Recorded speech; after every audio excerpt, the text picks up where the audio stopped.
بہت شکریہ سردار ذوالفقار صاحب. ابھی تو یہاں پر ذرا اسٹیبلٹی آئی تھی, ایک بار پھر اختلافات, کیا وجہ کیا ہے؟ سردار یار محمد رند کا کیا معاملہ ہے؟ وہ کیوں اس طرح کی باتیں کر رہے ہیں؟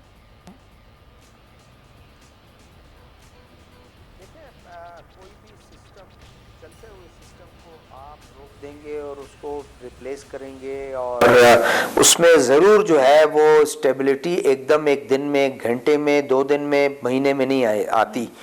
اور پھر تمام لوگ مائنس سارا فارمولا تھا مائنس جام کمال, اور وہ انہوں نے اپلائی کیا اور اس کے بعد سارے لوگ اس میں شامل ہو گئے.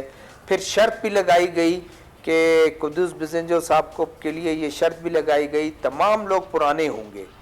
اب ان کے لیے کافی مشکلات ہیں. مشکلات یہ ہیں کہ جو اے این پی ہے جو جام کمال کے ساتھ, ہزارہ ڈیموکریٹک پارٹی جو جام کمال کے ساتھ, اور کچھ باپ کے لوگ جو جام کمال کے ساتھ آخری وقت تک کھڑے تھے, ان کو بھی اکوموڈیٹ کرنا ہے. جو لوگ شروع دن سے اس کے قدوس بزنجو صاحب کے ساتھ تھے ان کو بھی اکوموڈیٹ کرنا ہے, اور اس کے بعد کوئی ناراض بھی نہ ہو, اپوزیشن کو بھی اکوموڈیٹ کرنا ہے. کیبنٹ میں کوئی اکوموڈیٹ نہیں کرنا, لیکن ظاہر ہے جو P S D P fund ہے, جو ڈیولپمنٹ فنڈ ہے, اس میں اکوموڈیٹ کرنا ہے. پوسٹنگ ٹرانسفر میں وہ کرنا ہے. نئی نوکری یا اسامیاں آئیں گی اس میں اکوموڈیٹ کرنا ہے. تو بہت ہی زیادہ مشکلات ہیں قدوس بزنجو صاحب کے لیے. اور جس دن دیکھا, اتوار کو آپ نے دیکھا 7 تاریخ کو, کہ انہوں نے جب نئی کابینہ کی تشکیل دی اور سب کو حلف دلوایا گورنر ہاؤس میں, تو یہی کہا جا رہا تھا کہ صبح, دوپہر کو, شام کو, رات تک, رات گئے تک, اگلے دن تک. اب دیکھیں آج 9 تاریخ ہے, 48 گھنٹے ہو گئے ہیں. 48 گھنٹوں میں اب تک کابینہ کی تشکیل, یعنی وزراء تو آ گئے ہیں, لیکن کابینہ جب تک کابینہ کی تشکیل اس وقت تک مکمل نہیں ہوتی جب تک وزراء کو ان کے پورٹ فولیو نہ دیے جائے.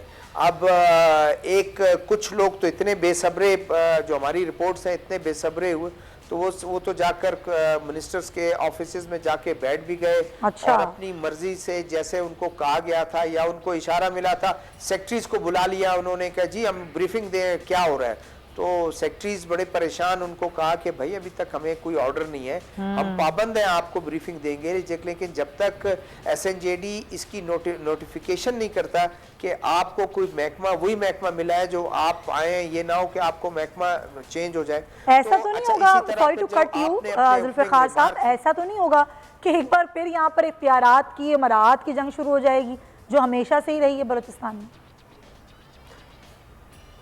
بالکل جی, بالکل آپ ٹھیک کہتی ہیں, اسی طرح ہوگا. دیکھیں آپ نے اپنے اوپننگ ریمارکس میں کہہ دیا, اسی طرف میں آتا ہوں, اس طرف کہ جیسے سردار یار محمد رند وہ 3 سال منسٹر رہے, لیکن ابھی منسٹر نہیں ہے. ان کا موقف یہ ہے کہ جب مجھ سے مشورہ نہیں کیا گیا تو میں نے معذوری ظاہر کر دی اور میں کابینہ میں شامل ہی نہیں ہوا. اب ان کی پارٹی کو بقول قدوس بزنجو صاحب اور ان کے رفقا وہی کہتے ہیں کہ وزیر اعظم نے ہمیں 3 نام بھجوائے ہیں, جس میں سردار یار محمد رند صاحب کا نام ہی نہیں تھا. تو ہم ان 3 نام کو, انہی 3 ناموں کو ہم نے جو ہے نا اکوموڈیٹ کرنا ہے, انہی کو ہم نے لینا ہے.